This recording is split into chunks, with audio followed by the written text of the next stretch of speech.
Hey, what's happening, people? Kind of want to talk about the cold steel sale that is going on or has already been done. And I'm a little bit late to the discussion, I guess, but I wanted to see how everything will, you know, turn out. Basically, was not sure about my own opinion yet, so I didn't do a video.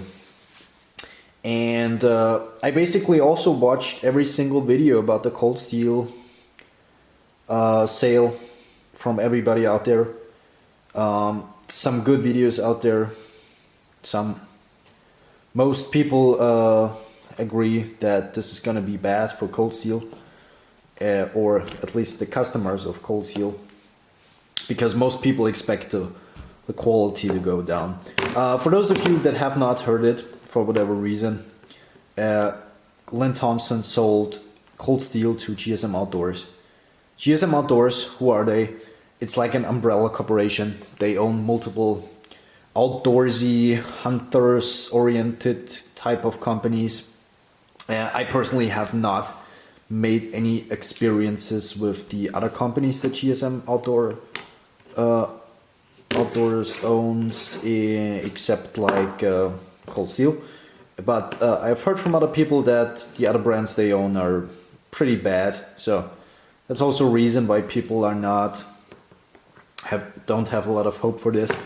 GSM Outdoors itself is also owned by an investment company, so that means you can give that company money, and they will take the money and then produce products out of their the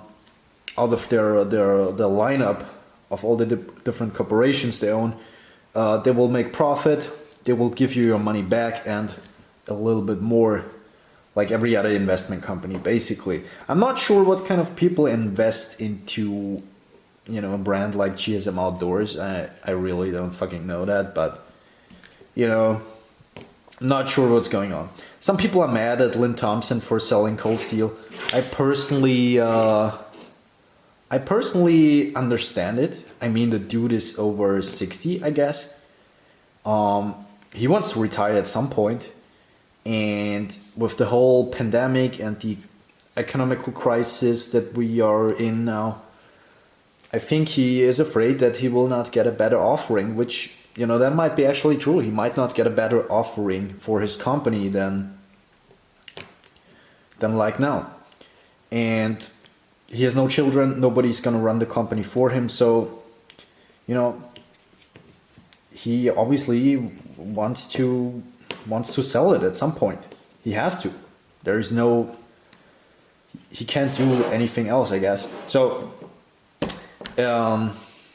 he also made a video on the Cold Steel channel, an announcement video that he and Andrew Demko are gonna stay with Cold Steel. They're gonna stay with GSM, the new company, and they're gonna basically design products.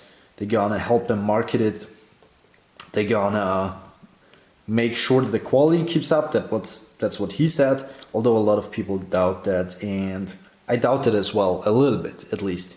I'm not totally sold on that new GSM company yet, and I probably never will be. They also made a video right after Lynn's, where they kind of asked the fans to leave a comment what knife they wanted to see come back. So they basically want to get on board with us, their customers. I'm not sure if it was their idea or Lynn's idea or whoever ideas it was. They try to make things look good. Everybody was typing wildly in the comment section under this video, "Get back the fucking Cold Steel Talvar," and also I was going hard into the comment section. I mean, I left a comment where it says like three times or something like that. It said like, "Get back the Talvar," because I'm crazy, and I also freaking love the Cold Steel Talvar. This is one of the knives that got me into cold steel. Actually, not this one. This one is the XHP one. This one right here. This was one, or was it the first cold steel I ever bought? I think this was one of the first, or the first one itself. This one is still AUS 8. This was right before Cold Steel switched from Aus 8 to XHP. Since then, I'm sort of a Cold Steel fan, I guess. I'm not a fan of everything Lynn Thompson says and does, and I was on the fence with Cold Steel quite a long time before I finally decided to just check them out and see what they're all about. And I kind of fell in love with their products, I have to say. I do really like Cold Steel knives as users. They have been in my EDC rotation for years now. One of the good things that you get with Cold Steel is you get good heat treatment usually. You get thin geometries, which is not something every company, every knife company can say, that they have thin geometries. And you get a lot of bang for your buck, basically. Cold Steels are very inexpensive for the performance, and that's something I really enjoyed about them as users. These are always, to me, these were always sort of a blend between a working knife and the self-defense blade. Most of their designs are a little bit tactically inspired, but still hard use. So I do like that. I totally do enjoy that. I like a lot of martial arts, different martial arts myself, can speak different martial arts myself. So it's kind of natural for me to gravitate towards some of these knives here. Yeah. So don't be mad at Lynn Thompson. He had to do what he had to do. I really hope that he informed his employees a while before he made that decision to sell the company, so they could find a new job, because those people are fired, I guess, now, because the headquarters were in California. Now the company is located in Texas. So I don't think the people that worked for Cold Steel will stay there. Probably not, unless they're all moving with their entire families. Can't imagine that. So yeah, a little bit shitty if that was the case and he didn't inform those people. I don't know. I will not speculate about this. Lynn Thompson, very interestingly, in this video, he also said that he apologizes for some of the things he has said and done over the last years. I mean, that was great to hear, because he really had to apologize for some things. I'm a little bit too serious here, but no, yeah, I don't know. He said some stupid shit. We can all hopefully agree on this. Despite that, Cold Steel makes some awesome products. They also make some not so good products. So, you know, it's not a bigger company buying Cold Steel is not too you know, it doesn't come out of nowhere, because Cold Steel itself owns other companies, like the American Tomahawk company. So they basically own a company that makes tomahawks for them. And I do also think that there are kitchen knives, like the commercial series, the kitchen knives Cold Steel produces. Those are probably also produced by a different company that just stamped the logo on there and put them out there. I mean, this shit basically only sells because it says Cold Steel on there. Let's be honest. Some of the Cold Steel products you would never buy if it was not made by Cold Steel. Like, really. They make some bad stuff as well, like this one, the commercial series. And I do not like their machetes. I'm gonna be really honest with you. I know some people gonna disagree with me. Yeah, they have some great prices. I know. Cold Steel prices are always great. All of their products have great prices. But those machetes don't even have grinds. They just take a piece of steel and put an edge on it, and then they mold a plasticky handle on it. I actually have a machete here to show you what I mean. The sheaths are garbage. I guess for the money we can't really complain, can we? But it's still a bad sheath. And then we always, with all Cold Steel machetes, you don't get an edge. You don't get a grind. You only get an edge. The edge is basically the grind. This one is one of the better ones. It doesn't have the terrible plasticky handle. This one is made by a South African company, and Cold Steel just buys their stuff and sends a couple of designs to them to make. But yeah, let's be honest, some of the Cold Steel some of the things Cold Steel makes is not that great. And I say that as a fan of Cold Steel knives. I really say that as a fan. I think in the price ranges of around 80 to $100, they give you more value than any other knife company on the market. I mean, just as an example, like the Formic Scout cost me 90 euros, which, I mean, look at the thickness of this blade here, please. Focus. No? Okay. Super thick blade, super strong, super reliable, triad lock, very well constructed, symmetrical grind, very sharp edge, very good heat treated AUS 10A steel, which, by the way, AUS 10A is probably the best steel Cold Steel has in their lineup. I'm gonna say it like that right now. For the money, you can really not go wrong with AUS 10. Super good user steel. For $90, I mean, this, with the quality that it comes in with, that's just insane to me. So yeah, right in around 80 to $100, Cold Steel makes some very good value, and I do not think this is gonna be the same. I do not think that it's gonna stay like that. I think the prices will either go up or they will lower the prices but lower the quality as well. Right now you probably can get the best quality for the price with Cold Steel, but I'm not sure if that's gonna stay the same. Everybody says Cold Steel is gonna become the new Camillus, the new Schrade, you know, a company that is owned by multiple companies, every year a different company, all that shit. That's very likely to happen, unfortunately. And also, very sadly, the triad lock is, I think, in Cold Steel's possession. Andrew Demko doesn't own the patent for the triad lock, I think. I think that's owned by Cold Steel. So one of the good things that could come out of this is that the triad lock, they will allow other companies to use the triad lock if they pay them money, which that would be great actually if other companies could build a triad lock as well. I'm not sure though if they will do that. I'm pretty sure they will keep the main lineup that Cold Steel has, you know, the Recons, the Voyagers, the Code 4s, the SRKs. They will probably keep that stuff and produce more of it, but they will definitely shrink down the lineup, because I mean, I showed you the catalog before. Cold Steel makes everything from blowguns to hatchets, walking sticks, katanas, EDC fixed blades, kitchen knives, hunter blades, folders, tactical folders, XL folders. I mean, it's just insane the amount of variety they have in their lineup. And Lynn Thompson also said himself, it is kind of hard to produce everything in time and have everything in stock. They just have too much stuff, which is, I totally understand that, and it's true. He's not bullshitting us with that.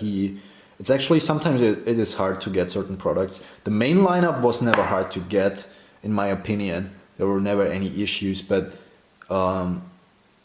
you know, with some of the more rare stuff, let's say you're really into a Scottish dirk, like this long daggery historical inspired knife.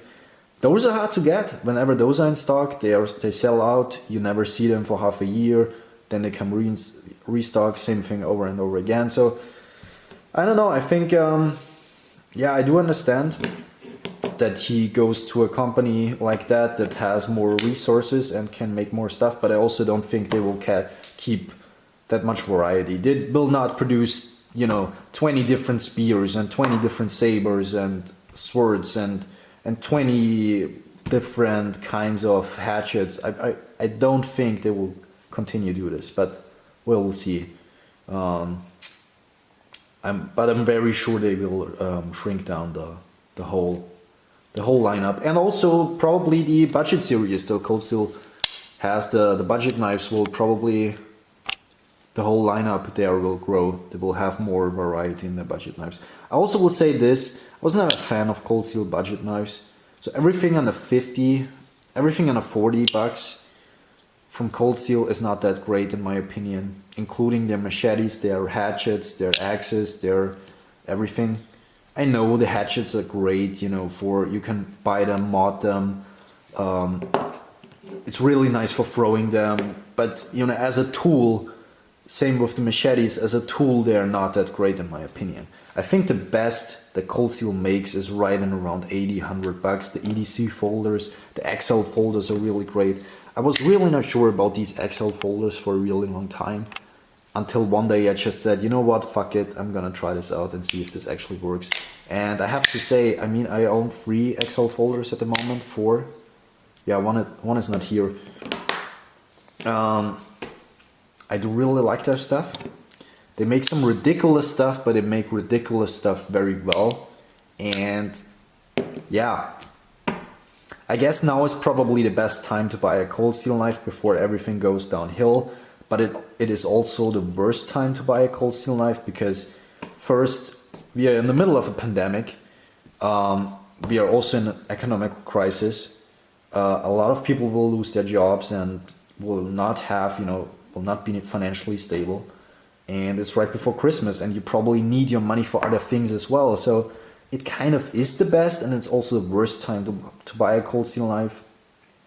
Also, I want to speak from a collector standpoint because, you know, I have so many Cold Steel knives and probably some of these, you know, I have a lot of the XHP ones because this was really my time when I was really into Cold Steel when they were making the XHP stuff. By the way, this Recon 1 with the deep hollow grind in CTS XHP is an amazing slicer. It's not the best quality wise, it never was. The Recon series was never the best Cold Steel produced, but the hollow grinds on these are just, those are scary thin and they are so nice and slicey. For a production knife, that's really great. Thin point, thin hollow grind, that's just great. I really like this knife for how it performs. And I always only bought Cold Steels as users. I never thought about Cold Steels as collecting them. I have some that are worth a lot more than they used to be. I mean, like I said, the Talwar is discontinued. This one is a little bit more worth than it used to be. Also, I have some of the original Recons with the Ultra Lock. Those have gone up in value quite a bit, but this was way before my time, before I got into Cold Steel. I bought this one used as well. Same as with this one. This one is the Twistmaster. It's basically Cold Steel's version of an Opinel. By the way, this is not really a collection video from my Cold Steel stuff. That would take way longer because I have more stuff from Cold Steel. And I also plan to get more stuff from Cold Steel. So also here we have quite a rare fixed blade from Cold Steel now. It's not rare, but you don't see them very often. This is basically a Randall design that was manufactured by Cold Steel. And that's also why it's called the R1. This one is AUS 8. They also made these in semi-free. Great ladder sheath. Really nice. Thick and sturdy. Beautiful ladder sheath on this one. So this one is also a bit more expensive now. But I never bought Cold Steel knives to sell them later. I never did. And I also think you shouldn't. I don't think you should waste all your money on every Cold Steel product that you can find just to sell it later. I don't think that will work out quite as well because we don't know if these will go up or down in value yet. Some of them will, for sure. Like I showed you some of these. But, you know, maybe they don't produce a Code 4 anymore or an 8015 is very likely to be no longer produced. The Code 4 will probably still be around, but 8015, 8010, I can see those going away. Those might go up in value, they might not, because depending how the name Cold Steel is, you know, how the image is gonna be for that company. I mean, let's be honest, do you buy Camilla's knives still? No, you don't, but Camilla's was a really good company until it went bad. But you don't, because everything went bad, you are not really into buying old Camilla's knives now, right? Most of you probably are not. Same with Schrade. Gerber also had a... Gerber still has a relatively good image for how bad the company actually is, but you know, we have seen this with happening to a lot of companies. This might go downhill. I really hope Andrew Demko is gonna continue his production company. I don't know why the camera is always focusing on the back. Here we go. I really hope he is growing his production company with his shark lock. I mean, that's a solid locking system. He really should do more of those. This is a production version of Demko, although it's really more of a mid-tech. But yeah, it's a two-man shop, I think. Andrew Demko and his brother, they also make knives. These are really, really great. Really high quality. I hope his company grows and that he can eventually make basically what Cold Steel does, because everything Cold Steel has is an Andrew Demko design. Almost everything. 90%, I guess, is designed by Andrew Demko. So if he produces Cold Steel's design, which he is already doing, in the United States with American materials, that would be awesome. I'm not American myself, but I would really like to see that. That's just awesome. So I hope that's the future. I think Cold Steel as a brand is not gonna last, but I do see a lot of potential for, like I said, Andrew Demko and his company. And yeah, it's probably good if you want a Cold Steel that is not, you know, one of the main lineup. Like I said, Recon 1, SRK, you know, the mainstream stuff they produce. If you want something else from Cold Steel, you should probably get it now, because it's not gonna be around forever. But don't panic. Like I said, don't waste all your money. Be careful. These are difficult times, and yeah, let's see what happens. We don't know. We don't know what's going to happen. Anyways, I will do a Cold Steel collection video at some point. Probably next year when I have finished my entire collection. There are a few things that I personally want to get before everything goes bad, but I will not. I need my money for other things now, so I can't really do that. I will continue making Cold Steel videos because I like Cold Steel knives. At least the ones I have, I really like. Next week probably there is gonna be a video about this one right here. If you want to see that, you can come back. A little video about the Magnum Tanto, and the week after that I'm probably gonna talk about the 80/20 here in this channel. If you're interested for that, you can check back. Yeah, leave me your thoughts in the comments. Be nice. I said a little bit of controversial stuff, I know, but don't be mad. Yeah. Have a nice day, people, and see ya.